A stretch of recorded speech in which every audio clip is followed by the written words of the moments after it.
Mesdames et messieurs, bonsoir. Tout le plaisir est pour moi de vous retrouver pour cette grande édition d'information dominicale sur la RTGA dont je vous présente la charpente.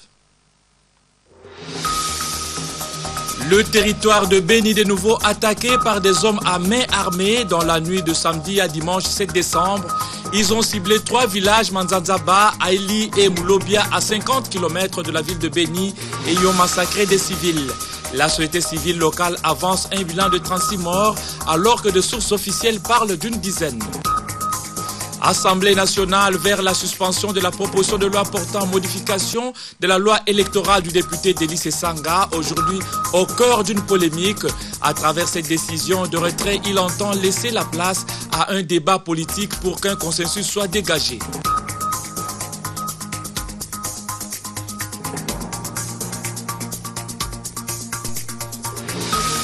Enfin, la journée internationale de l'aviation civile a été célébrée ce dimanche 7 décembre et la République démocratique du Congo est dotée de la loi relative à l'aviation civile depuis 2010, une législation aéronautique congolaise s'inspirant de la Convention de Chicago et qui remédie aux déficiences qui ont terni le ciel congolais. L'économie de cette loi dans ce journal. Voilà, on ne le dira jamais assez, un nouveau massacre de civils vient d'être perpétré dans la nuit de samedi 6 à dimanche 7 décembre à Manzanzaba, à Ili et Moulobia, à Béni dans le Nord Kivu. La société civile locale avance un bilan provisoire de 36 civils tués et décrète 2 jours de deuil sur toute l'étendue du territoire de Béni. Le gouverneur du Nord Kivu, Julien Paluku, séjourne à Béni pour compatir avec les familles des victimes. Le point avec notre envoyé spécial à Béni, Marty Dakouz Olemba.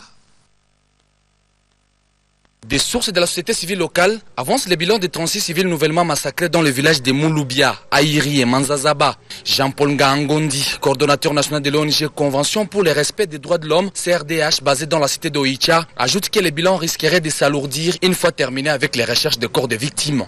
À ce leader social d'ajouter que ce nouveau cycle de violence, après un long moment d'accalmie, pousse la coordination de la société civile dans le territoire de Béni de décréter des journées de deuil à dater de ce lundi 8 décembre 2014. Question de compatir avec les victimes de cette barbarie des ADF, des victimes dont le nombre est estimé jusqu'aujourd'hui à plus de 200 civils tués.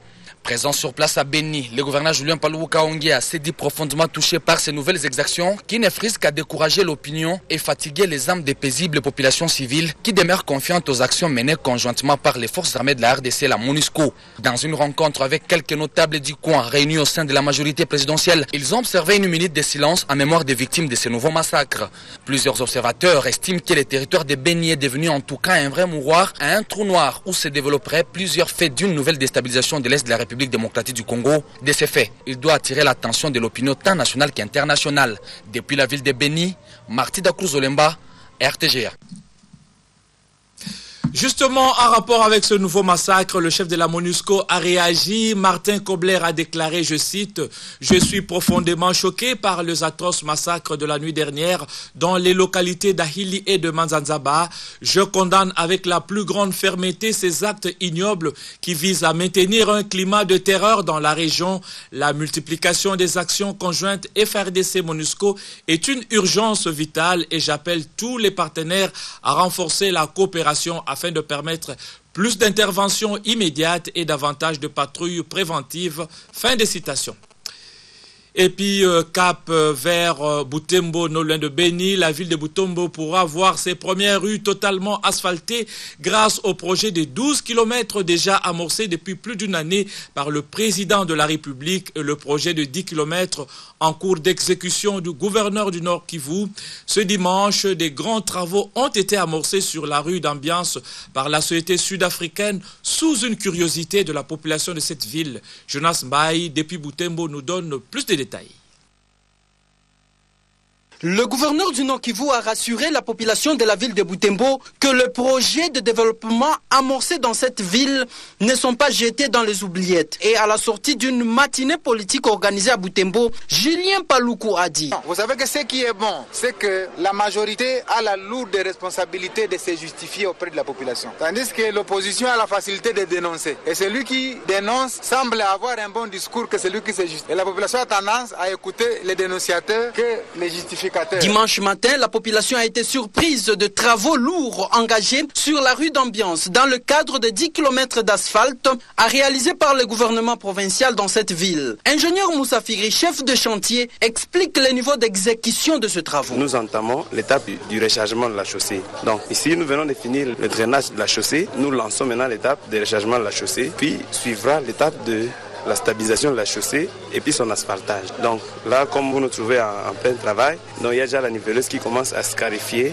le sol pour permettre le mariage entre le sol en place et le sol qui sera rechargé. Il viendra un compactage systématique. On a presque une semaine pour ces travaux de scarification de la chaussée. Madame Ngowire Kachouva de la société sud-africaine Romix Esperel a confirmé l'arrivée annoncée de nouveaux matériels pour ce chantier. Effectivement, l'autorité provinciale a annoncé l'arrivée du premier lot des matériels pour les travaux d'asphaltage des 10 km des artères secondaires à ville de Butembo. Ces matériels sont composés de matériel pour l'éclairage public et les produits stabilisants Romix. Et ces produits sont au niveau de la douane en ce moment. Notons que la ville de Butembo connaîtra ses premières rues asphaltées depuis qu'elle existe. Cela grâce au projet du président de la République sur la rue portant le même nom et le projet du gouverneur du Nord Kivu, Julien Paluku Kaongia, pour 10 km des artères secondaires dans cette ville. Jonas Mbayaï, Butembo, RTGA. Et je l'annonçais tantôt dans le sommaire, face à la polémique que sa proposition de loi sur la modification de la loi électorale a provoqué, le député national Deli Sesanga vient d'annoncer qu'il va se rapprocher du bureau de l'Assemblée nationale pour demander la suspension de cette proposition. Ceci pour, a-t-il dit, laisser la place à un débat politique pour qu'un consensus soit dégagé. En sa qualité de juriste et d'ancien président de la commission politique, administrative et juridique de la Chambre basse du Parlement, Deli Sesanga déclare qu'il ne peut pas proposer une loi basée sur l'exclusion et violer la Constitution. Toutefois, l'élu de l'USA dit tenir à la régularité du cycle électoral. Et c'est depuis octobre 2010 que la République démocratique du Congo est dotée de la loi relative à l'aviation civile. Cette législation aéronautique congolaise inclut les annexes actualisées de la Convention de Chicago sur l'aviation civile internationale. Elle remédie aux déficiences qui ont longtemps terni le ciel congolais. C'est donc une loi adaptée et efficace qui vient combler le vide autrefois déploré, cela en marge de la célébration ce dimanche 7 décembre de la Journée internationale de l'aviation civile. Georges Bakabaka nous fait le survol des quelques points importants de cette loi. Suivez. Cette loi de 190 articles répartis en 11 titres sous plusieurs chapitres est une véritable révolution salutaire pour l'aviation civile congolaise. Au terme de l'article 4, la RDC exerce une souveraineté permanente, complète et exclusive sur l'espace aérien conformément aux conventions internationales. L'article 7 fait état de l'institution de l'autorité de l'aviation civile AAC. Celle-ci a la charge de l'administration, la réglementation technique et la supervision de la sécurité de l'aviation civile en RDC. De la navigabilité, l'article 23 précise « Un aéronef est réputé en état de navigabilité lorsqu'il est muni d'un certificat de navigabilité en cours de validité, délivré ou validé par l'AAC. » L'autorité de l'aviation civile détermine aussi les conditions de délivrance, de validation, du maintien, de suspension ou du renouvellement du certificat de navigabilité, note l'article 24. L'AAC peut également ordonner la rétention de tout aéronef congolais ou étranger ne remplissant pas les conditions de sécurité prévues par la loi, souligne l'article 30 qui poursuit « Si la rétention concerne un aéronef étranger, l'AAC en informe immédiatement son état d'immatriculation. » Et à l'article 62 de fixer « Un aéronef n'est admis à la circulation aérienne que lorsqu'il est muni du certificat des nuisances délivré par l'AAC. Tout aéroport est doté d'un plan directeur de développement des infrastructures, dit l'article 65. » Et à propos de l'environnement, les articles 67 et 68 sont explicites. Les dépôts des déchets toxiques, polluants, radioactifs ou de tout autre déchet dangereux, leur enfouissement, immersion et incinération dans les sols et sous-sols du domaine aéroportuaire sont interdits. L'autorité aéroportuaire prend les mesures nécessaires pour éliminer ou empêcher les décharges, dépotoirs ou tout autre point d'attraction semblable pour les oiseaux situés aux aérodromes et à proximité en vue de réduire les risques d'impact d'oiseaux sur les aéronefs. le gouvernement adopte un programme national de sûreté afin de protéger l'aviation civile contre les actes d'intervention illicites. Dixit l'article 69. Concernant la circulation aérienne, l'article 135 est clair. Les transporteurs est responsable du dommage survenu en cas de mort, de blessures ou de toute autre lésion corporelle subie par un passager lorsque l'accident qui l'a causé s'est produit à bord de l'aéronef ou au cours de toute opération d'embarquement ou de débarquement. Il en est de même du dommage survenu en cas de destruction, perte ou avarie de la marchandise par l'effet qui s'est produit pendant que les transporteurs en avaient la garde, foi de l'article 138. Au sujet des dispositions pénales, l'article 173 atteste entre autres que le survol délibéré d'une zone interdite ou restreinte de vol par un aéronef est puni d'une peine d'emprisonnement de 5 à 10 ans et d'une amende de 15 à 20 millions de francs congolais ou d'une de ces peines seulement.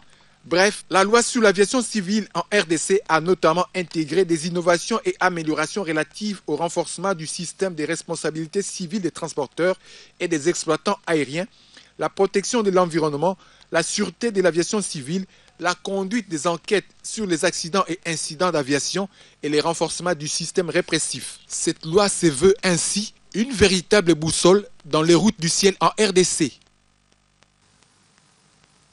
Voilà, écho de la primature, le portefeuille de la Banque mondiale en République démocratique du Congo et le projet de transport multimodal ont fait l'objet de la vidéoconférence vendredi dernier à l'hôtel du gouvernement. Le Premier ministre Matata Ponyo et le vice-président de la Banque mondiale ont convenu de bien gérer les appuis de toutes les parties pour la concrétisation des différents projets donc à caractère social au bénéfice des populations. Suzy Kibira Omari pour les détails. Plusieurs sujets à intérêt commun ont été passés au peigne fin entre le gouvernement congolais et la Banque mondiale au cours de cette vidéoconférence.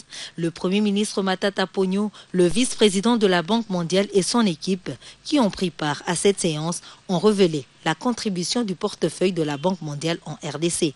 Ceci concerne les projets des transports multimodaux à travers la SNCC qui est butée à certaines difficultés. On s'est accordé sur la manière de gérer, on va dire, les appuis que nous devons accorder, nous, en tant que gouvernement, et que de l'autre côté, la Banque mondiale va accorder également à ce projet pour que le plan social de la SNCC puisse trouver des financements d'un côté, mais en même temps, on continue à financer à la fois les besoins de trésorerie et aussi les investissements qui se font sur la voie ferrée actuellement. Vous savez aussi que la Banque mondiale, lors du dernier passage, je crois que c'était au mois de juillet-août, monsieur le vice-président s'était fortement engagé pour aider la RDC en ce qui concerne le soutien à la stratégie des parcs agro-industriels. Et nous avons fait le point. Cet engagement a été réitéré et un certain nombre de mesures ont été prises. Des cadres de la Banque mondiale, l'équipe locale ici à Kinshasa, comme une équipe de Washington, vont entièrement être dédiés à ce projet de parc agro-industriel où nous allons non seulement faire une stratégie pour affiner la vision du pays en matière de parc agro-industriel, mais aussi il y a un certain nombre d'études, notamment pour le développement des parcs agro-industriels, où il y a la plaine de la Ruzizi, il y a aussi d'autres parcs. Le nouveau directeur des opérations de la RDC était aussi en ligne depuis Kampala. Il devra rejoindre le Congo d'ici la fin de l'année, a-t-il affirmé dans cette vidéoconférence. Parlons santé à présent. Le congrès du trentenaire de l'Institut national de recherche biomédicale, placé sous le thème pathologie émergente et réémergence d'origine infectieuse et non infectieuse, s'est clôturé le samedi à Kinshasa. Pour le directeur de l'INRB, ce congrès a permis aux participants d'encadrer les assistants et chercheurs dans la recherche biomédicale. Reportage sous Vicky Moukeba et Astrid Mbouy.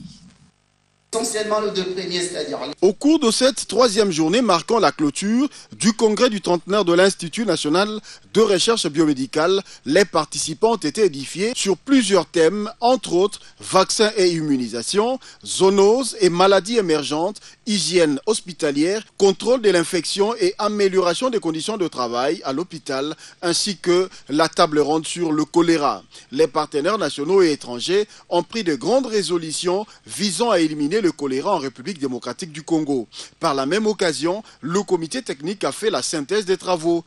Celle-ci a été remise officiellement au directeur général de l'INRB. Pour le professeur Jean-Jacques Mouyembe, ce congrès a permis l'encadrement de la jeunesse congolaise afin de préparer assurer la relève. Encadrement de la jeunesse congolaise, donc les assistants, les chefs de travaux, les chercheurs, il faut qu'il y ait vraiment un bon encadrement pour préparer la relève. Qui est nécessaire pour nos universités, pour nos instituts. On a pris des mesures pour que le choléra ne soit plus un problème, n'est-ce pas, de santé publique.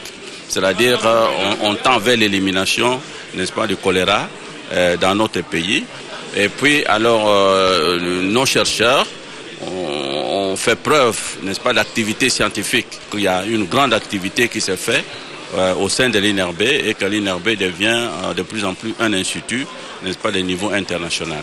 Le secrétaire général à la santé qui a clôturé ces assises a précisé que grâce à l'INRB, la RDC a été reconnue comme pays expérimenté dans la gestion de l'épidémie d'Ebola avant de rendre hommage à ces grands hommes, le professeur Jean-Jacques Mouyembe. Pendant ces 30 ans, l'INRB a excellé dans la recherche et la surveillance biologique des maladies. Et les participants au congrès du trentenaire de l'INRB ont reconnu que cet institut constitue une expertise nécessaire pour faire face aux problèmes de santé qui se posent en République démocratique du Congo. Et leurs propos ont été recueillis une fois de plus par Vicky Moukeba et Ben Mondo. L'INRB à 30 ans a pu constituer une expertise nécessaire pour faire face à tous les problèmes de santé qui se posent à la population congolaise. Donc, ce congrès a été l'occasion pour la jeunesse de s'inspirer de l'exemple du professeur Mouyembe pour chercher à faire autant que lui et aussi à chercher à résoudre des problèmes sanitaires qui se posent dans ces pays autant que lui. Donc pour les 30 prochaines années, je pense que l'INRB aura beaucoup de PhD, beaucoup de techniciens hautement qualifiés qui permettront à ce que la RDC puisse pratiquement être le pilier des laboratoires à travers, pas seulement l'Afrique, à travers le monde. Par exemple que lors de ce congrès, nous avons eu à faire une mise au point assez particulière sur, par exemple, les épidémies d'Ebola qui, heureusement, maintenant dans notre pays sont déclarées hors de danger. Et vous avez vu aussi que nous avons abordé des questions en rapport avec la pandémie de VIH, les maladies parasitaires telles que la maladie du sommeil, l'onchocercose qu'on appelle aussi la cécité des rivières. Et on a abordé aussi des pathologies plus ou moins complexes telles que les pathologies qui sont liées au fait que des populations qui ne sont pas dans un état de bonne nutrition peuvent être plus susceptibles, plus vulnérables à des maladies infectieuses. Et donc aujourd'hui, le trentenaire nous a ramené à voir la place de laboratoire dans la lutte contre la maladie, la place de laboratoire dans la vie de la communauté.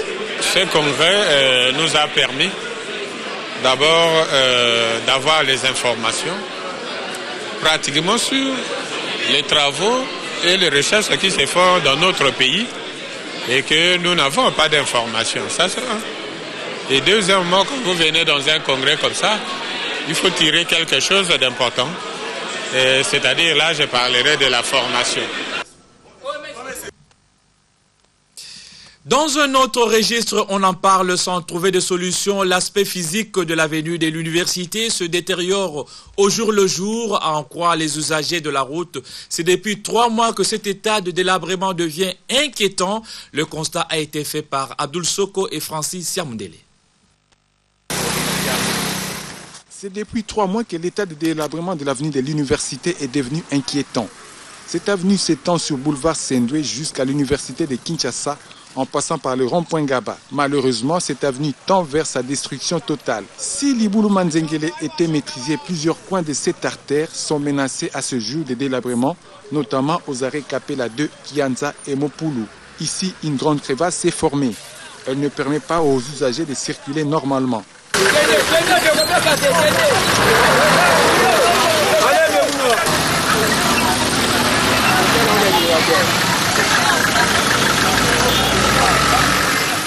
À quelque chose, malheur est bon, dit-on. Les jeunes du coin en profitent pour en faire un petit business. Ils aident à faire sortir tous les véhicules embourbés de ce trou, moyennant une somme d'argent. La population qui utilise ce tronçon routier se dit abandonnée par les autorités provinciales.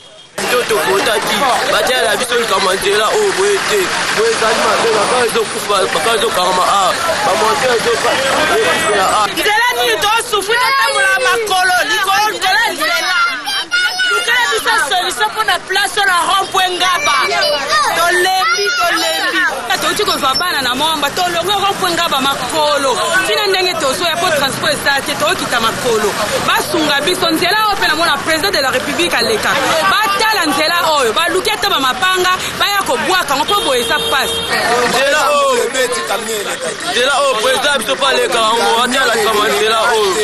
De leur côté, les transporteurs se posent plusieurs questions à ce sujet. Pourquoi ne peut-on pas agrandir cette route comme celle des poids lourds qui est aussi en phase de modernisation?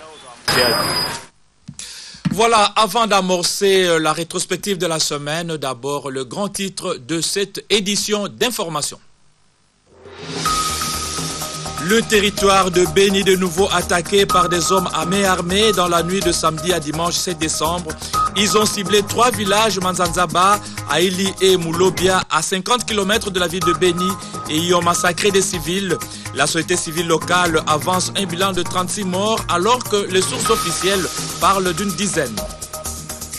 Assemblée nationale vers la suspension de la proposition de loi portant modification de la loi électorale du député Délice Sanga, aujourd'hui au cœur d'une polémique. À travers cette décision de retrait, il entend laisser la place à un débat politique pour un consensus soit dégagé.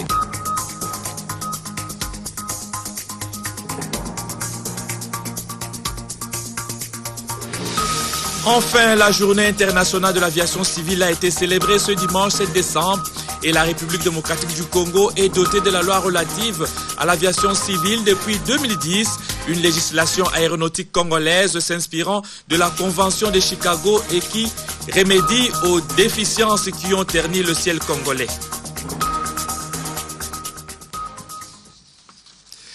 Voilà, page rétrospective de la semaine où la semaine dans ses faits les plus marquants, l'Institut supérieur pédagogique ISP a été victime d'une attaque des hommes armés non autrement identifiés le mardi 2 décembre vers 1h du matin. Le bilan a fait état d'un blessé par balle, une situation qui a provoqué la manifestation des étudiants qui ont déposé un mémorandum auprès du ministre de l'Intérieur. Reportage Léontine Kizamwali, Pierrette Yoa et Yannick Bilamou. D'après les témoignages de la communauté estudiantine, les hommes armés se sont introduits au campus de l'ISP Gombe vers 1h. Ils ont ouvert le feu quand le chef de la garde les a interceptés et s'est opposé à leur entrée. Cette nuit, vers 1h du matin, des éléments en uniforme et armés sont entrés ici à l'ISP. Ils ont cherché à maîtriser la garde universitaire qui a passé la nuit ici.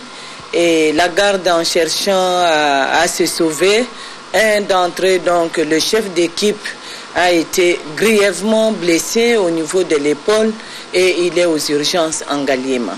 Face à cette situation qui est devenue répétitive, les étudiants ont manifesté leur ras-le-bol.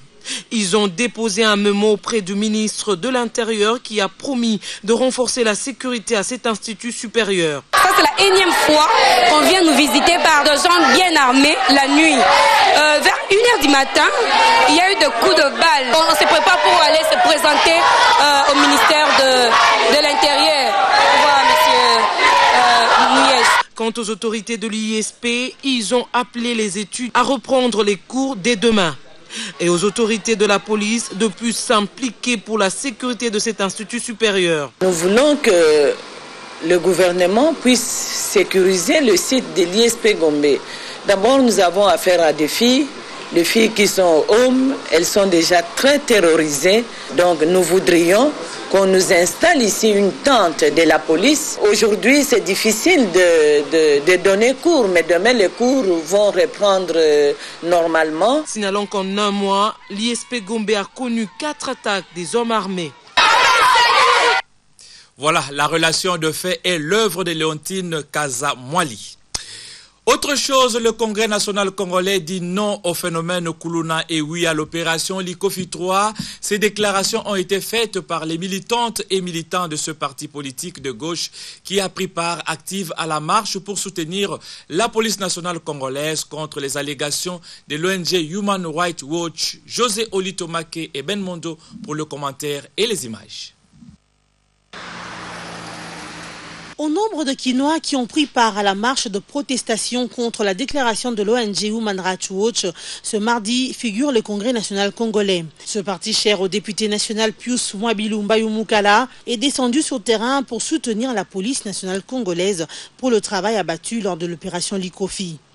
Parti de son siège à Limete, le bus transportant les militantes et militants du Congrès national congolais est allé rejoindre d'autres Quinois au rond-point des Huileries où a démarré la marche jusqu'au terrain de l'hôpital général de Kinshasa, où un mémorandum a été lu devant différentes ONG et partis politiques. Les Kulunaires ont tué nos parents, ont tué nos mamans. Moi-même qui vous parle, j'ai été victime, regardez les blessures de Kuluna.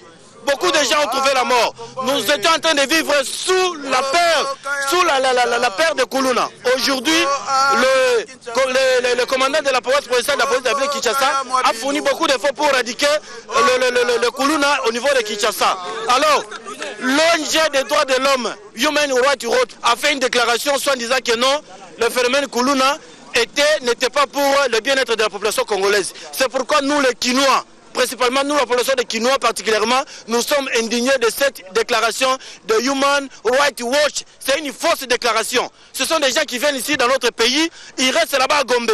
Ils ne descendent même pas à Kimbalteke, même pas à Kintsuka, même pas à Mboudi, même pas à Kingaboa, même pas à Mombele. Ils ne connaissent même pas la réalité de Kinshasa. Après, ils vont faire les rapports au niveau des Nations Unies pour déstabiliser notre pays. Alors, ils sont contents quand les colonels nous tuent. Où est le droit de l'homme quand les colonels tuent les Congolais? Pour ces militantes et militants du CNC, la police nationale congolaise n'a fait que son travail de sécuriser la population et ses biens.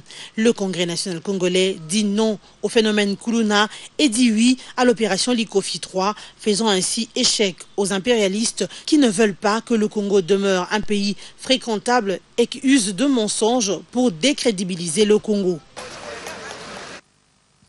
Et puis en santé, le statut sérologique au VIH-Sida ne peut constituer un obstacle à l'éducation, au stage ou à l'apprentissage.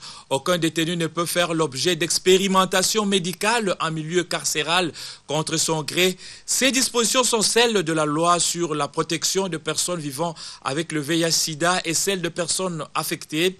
En vigueur depuis 2008, cette loi dit clairement qu'en République démocratique du Congo, les tests de dépistage au VIH-Sida est volontaire, anonyme, confidentiel et gratuit. La synthèse de cette loi dans ce reportage de Georges Bakabaka Ngese. Cette loi promulguée depuis le 14 juillet 2008 fait état de la protection des droits des personnes vivant avec le VIH-Sida et des personnes affectées. Le texte réaffirme les droits et libertés fondamentaux des concernés et entend lutter contre l'expansion de la pandémie du sida et contre la stigmatisation et la discrimination des personnes atteintes et affectées par le sida. De même, il assure l'encadrement et l'éducation des PVV. L'État est le premier responsable de la lutte contre le VIH-Sida, énonce l'article 5 qui évoque la politique, les orientations et les programmes de prévention, de prise en charge, de recherche et d'atténuation de l'impact négatif dû au sida. Le droit au mariage et à la procréation des PVV sont reconnus et la femme séropositive bénéficie de toutes les dispositions mises en place par l'État dans le cadre de la politique nationale de santé de la reproduction, dixit les articles 8 et 9. La gratuité d'accès aux soins de prévention, de traitement et de la prise en charge des PVV dans les établissements sanitaires publics et privés intégrés dans la stratégie des soins de santé primaire fait l'objet de l'article 11. L'État assure par les banques de sang la disponibilité du sang testé et confirmé séronégatif sur l'ensemble du territoire national, note l'article 13. La même loi affirme à l'article 16 que les statuts sérologiques au VIH avérés ou présumés d'une personne ne peut constituer un obstacle à l'éducation, au stage de formation ou d'apprentissage. Et l'article 20 souligne l'interdiction sur les lieux de travail ou de formation de toute stigmatisation ou discrimination à l'endroit d'une personne atteinte du VIH-Sida, de son conjoint ou de ses proches. En milieu carcéral, le ministre de la Justice met en place un service d'information sur le VIH-Sida au profit des détenus et du personnel de l'administration pénitentiaire. Aucun détenu ne peut faire l'objet d'expérimentation médicale ni être soumis contre son gré à un test de dépistage du VIH, évoque l'article 29. Et au suivant d'indiquer que toute personne vivant avec les VIH-Sida incarcérée bénéficie des droits aux soins de santé, de prévention et de prise en charge. Sont également interdites en vertu de cette loi la stigmatisation ou la discrimination des personnes atteintes du VIH-Sida en milieu religieux, les jeûnes forcés, les sévices corporels, l'administration forcée des substances pour raison des pratiques religieuses ou à des fins de guérison. À propos du dépistage, l'article 36 de la loi est clair. Les tests de dépistage du VIH est volontaire, anonyme, confidentiel et gratuit. À l'article 39 de préciser, les résultats du test de dépistage du VIH est remis aux structures habilitées du centre de dépistage volontaire pour les comptes de la personne testée. L'article 41 qui focalise aussi l'attention relève que toute personne se sachant séropositive informe aussitôt son conjoint et ses partenaires sexuels de son statut sérologique au VIH sous peine d'encourir la sanction prévue à l'article 45. Ce dernier énonce en effet que quiconque transmet délibérément le VIH-Sida est puni de 5 à 6 ans de servitude pénale principale et de 500 000 francs congolais d'amende.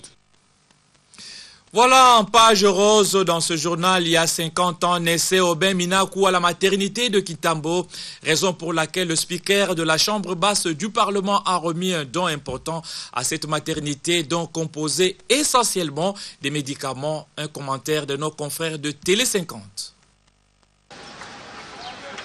Nous sommes à la maternité de Kintambo, dans la commune qui porte d'ailleurs le même nom. Cet hôpital a vu naître il y a 50 ans le président de l'Assemblée nationale, Aubin Minakou Ndjala-Njoko. Malgré le temps passé, les souvenirs sont restés intacts pour celle qui a porté dans son sein celui qui préside aujourd'hui la Chambre basse du Parlement.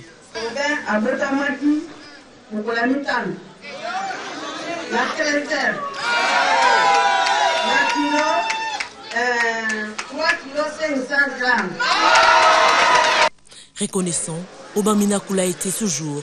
Parti certainement dans les bras de sa mère il y a 50 ans, Aubin Minakou revient aujourd'hui dans cet hôpital avec, dans sa gibecière, des présents pour le bon fonctionnement de cet hôpital. Un groupe électrogène, des lits, des matelas et bien d'autres matériels, tout pour redonner vie à cette maternité. Les bénéficiaires ne pouvaient pas cacher leurs sentiments.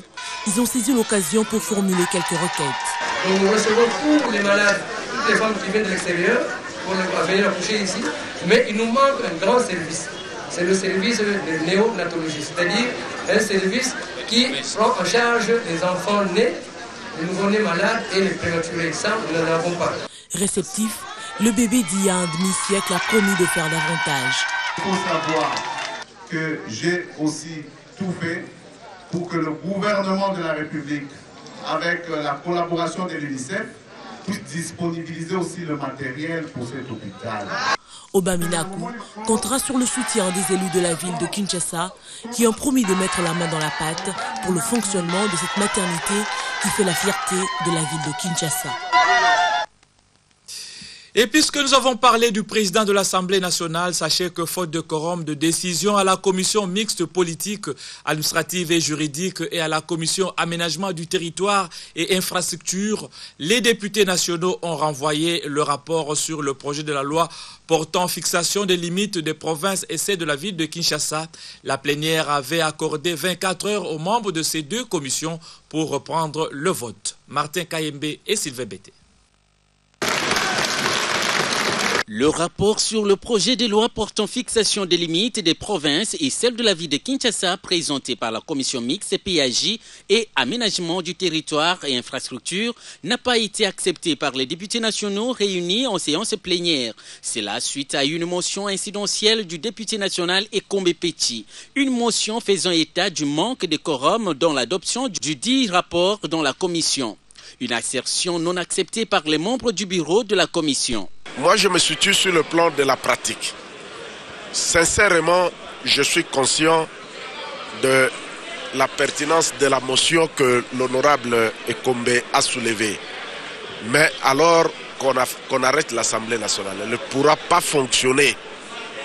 Jamais on a atteint ce quorum-là de siège. Alors qu'est-ce que nous faisons? Nous travaillons avec ceux qui sont là. Toutes les commissions qui présentent les rapports ici, c'est comme ça. Ici, c'est parce qu'il y a de gros intérêts et qu'on est en train de bloquer. Mais nous allons pouvoir trouver des solutions à ça. Mais le dessous de la carte est ailleurs. Les élus de la province du Katanga refusent la loi dans sa forme actuelle, telle que présentée par la commission. Le problème, c'est quoi? Le ministre Mouyej, en tant qu'intéressé, il a pris Kolwezi annexé à Lualaba. Kolwezi n'était pas annexé à Lualaba lors du référendum et de l'ordonnance signée par le président de la République en 2005. Le ministre de l'Intérieur, la loi nous proposait, il a annexé la ville de Kolwezi comme chef-lieu de Lualaba. Donc il a violé la Constitution et l'ordonnance du président de la République. C'est pour cette raison, en tant qu'intéressés, nous ne sommes pas d'accord avec lui. Quand le peuple a voté le référendum constitutionnel, a approuvé le référendum constitutionnel, le district urbano-rural de Kolwezi était annexé au Haut-Katanga. Mais actuellement, apparemment, le ministre de l'Intérieur, il est en même temps juge et parti. Il prend le district urbano-rural de Kolwezi, il l'attache dans le district de Lualaba. Sur quelle base juridique? C'est là que se pose le problème. Tout doit se faire conformément à ce qui est inscrit dans la loi. Juste après la plénière, une réunion a été convoquée par le président de l'Assemblée nationale, Obé Minakou, pour trouver une solution à tous ces problèmes. La semaine a également été marquée par la célébration du cinquantenaire de la mort de la sœur Anouarité Aïssiro, où a séjourné la première dame et justement la bienheureuse Anouarité Nengapeta vivra toujours dans les cœurs des Congolais en général et de ses frères et sœurs de la province orientale en particulier. Les circonstances de sa mort ont été relatées à la première dame lors de sa visite à la Maison Bleue, lieu de l'assassinat de la religieuse Suzy Kibira Omari pour les détails. Cet espace désaffecté de 12 hectares sera érigé le grand sanctuaire de la bienheureuse Anouarité Nengapeta. Le cardinal Laurent Mosengo Passigna a posé la première pierre de construction de cet édifice sous le regard attentif de la première dame de la RDC, Marie-Olive Mbekabila. Ensuite, l'épouse du chef de l'État s'est rendue à la Maison Bleue, lieu où avait été assassinée Marie-Clémentine Anouarité. Olombe voulait amener la sœur Anouarité chez Ngalo qui l'avait choisi comme femme. Et Anouarité a refusé. Et Olombe s'est mis à frapper la sœur Anouarité ici au milieu avec la crosse du fusil. Il a cassé le crâne ici. Et puis la sœur Anouarité disait, c'est ainsi que je voulais frapper. Jésus seul, frapper. Et Olombe a demandé à ses gardes-corps de venir l'aider. Les deux garçons sont venus, l'un avait un couteau et il leur a ordonné de transpercer la sœur Anouarité ici à la poitrine, au cœur. Et la sœur Anouarité continuait toujours à dire Jésus seul, c'est ainsi que je vous dis. Et pour finir, la sœur Anouarité Olombe a pris son revolver dans sa poche. Il a donné un coup de revolver au bras gauche de la sœur Anouarité. L'humérus était broyé. Anouarité n'a plus de force et elle a dit la dernière parole, la dernière phrase. Je vous pardonne parce que vous ne savez pas ce que vous faites. Malgré la douleur, Anouarité Nengapeta conduit d'abord dans la salle du conseil, devenue aujourd'hui un coin destiné à la prière, puis à l'oratoire où elle avait rendu l'âme, a pardonné l'auteur de son forfait. Ici est bien gardé les reliques de cette religieuse considérée comme icône de paix et de dignité. Marie-Olive Mbekabila a encouragé les sœurs de la Sainte Famille de Kisangani à suivre les pas de leur aîné qui n'a pas cédé aux avances du diable pour l'amour du Christ. Après une photo de famille avec les sœurs de la Sainte Famille pour immortaliser son passage, Olive Mbekabila s'est inclinée sur la tombe de la bienheureuse Anouarité Nengapeta à la cathédrale Sainte-Thérèse de l'Enfant Jésus. Marie-Olive Mbekabila a déposé son offrande afin de sceller cette intimité spirituelle avec la sœur Anouarité. L'épouse du chef de l'État, Joseph Kabila Kabange, a également échangé avec les évêques de toutes les provinces de la République démocratique du Congo venus participer à ce jubilé d'or. Que la première dame se déplace et vienne participer à ce cinquantenaire, ça ne fait que d'autant rehausser cette cérémonie. Pour nous, c'est une fierté nationale. à l'Institut technique et professionnel d'Issiro, construit en 1957. Olive Lembe Kabila s'est imprégné des difficultés du fonctionnement de ce centre de formation. Olive Lembe Kabila a promis d'apporter sa contribution pour offrir au pays des ouvriers qualifiés. En sport, venons-en au tirage au sort de la CAN 2015 effectué le mercredi 3 décembre en Guinée équatoriale, pays hôte en présence des autorités tant politiques que sportives. Ainsi, après tirage, les 4 groupes de phase de poule ont été constitués et la CAN 2015 connaît ses équipes nationales. Étant pays organisateur, la Guinée va jouer le Burkina Faso, le Gabon et le Congo. La République démocratique du Congo se trouve, elle, dans le groupe B en compagnie de la Zambie et de la Tunisie et du Cap-Vert. Le groupe C est dit celui de la mort avec le Ghana, l'Afrique du Sud, l'Algérie et le Sénégal. Et enfin, le Cameroun et la Côte d'Ivoire se retrouvent dans le groupe D comme lors des éliminatoires. Un commentaire de Ben Goï. C'est le mercredi 3 décembre à Malabo, capitale de la Guinée équatoriale, dans Bataville, que s'est déroulée la grande cérémonie du tirage au sort pour la constitution des groupes des équipes devant disputer la 30e édition de la phase finale de la Coupe d'Afrique des Nations. Tout le monde a tenu son souffle car chaque nation a voulu connaître ses 3 adversaires de phase de poule de cette grande fête africaine du football de la CAN 2015. Après les différents discours des autorités politico-administratives, tels que le président de la Guinée équatoriale, Théodore Obiang Nguema, le président de la CAF, le docteur Issa Ayatou et autres, place a été laissée au vice-président de la CAF, Hicham El Abrahimi, pour le déroulement du tirage proprement dit. Dans le chapeau 1, étant pays hôte, la Guinée équatoriale a été retenue comme tête de série du groupe A, puis la Zambie celle du groupe B, le Ghana pour le C et la Côte d'Ivoire pour le D. En deuxième lieu, pour le compte du chapeau 4, le Congo-Brazza a rejoint la Guinée équatoriale, la RDC a été placée aux côtés de la Zambie, le Sénégal avec le Ghana et la Guinée-Conakry près de la Côte d'Ivoire.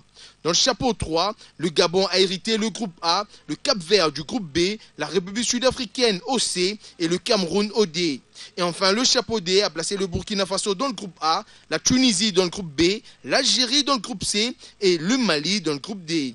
Au finish, on a constitué les 4 groupes pour la CAN 2015. Dans le groupe A, nous avons la Guinée équatoriale, le Burkina Faso, le Gabon et le Congo-Brazza. Le groupe B comprend la Zambie, la Tunisie, le Cap-Vert et la RDC. Dans la poule de la mort qui est le groupe C, on a le Ghana, l'Algérie, la République sud-africaine et le Sénégal. Le groupe D est composé de la Côte d'Ivoire, du Mali, du Cameroun et de la Guinée-Conakry. Place à la CAN 2015, prévue du 17 janvier au 8 février de l'année prochaine à la Guinée équatoriale. Voilà, mesdames et messieurs, c'est la fin de cette édition d'information. Mais avant de nous séparer complètement, le rappel plutôt des principaux titres. Le territoire de Béni de nouveau attaqué par des hommes à main armée dans la nuit de samedi à dimanche 7 décembre. Ils ont ciblé 3 villages, Manzanzaba, Aili et Moulobia, à 50 km de la ville de Béni. Ils ont massacré des civils. La société civile locale avance un bilan de 36 morts alors que les sources officielles parlent d'une dizaine.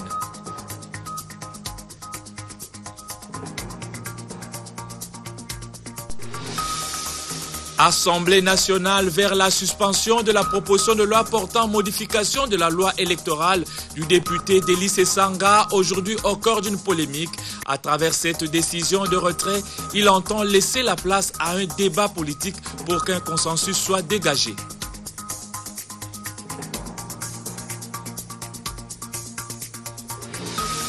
Enfin, la journée internationale de l'aviation civile a été célébrée ce dimanche 7 décembre et la République démocratique du Congo est dotée de la loi relative à l'aviation civile depuis 2010, une législation aéronautique congolaise s'inspirant de la Convention de Chicago et qui remédie aux déficiences qui ont terni le ciel congolais.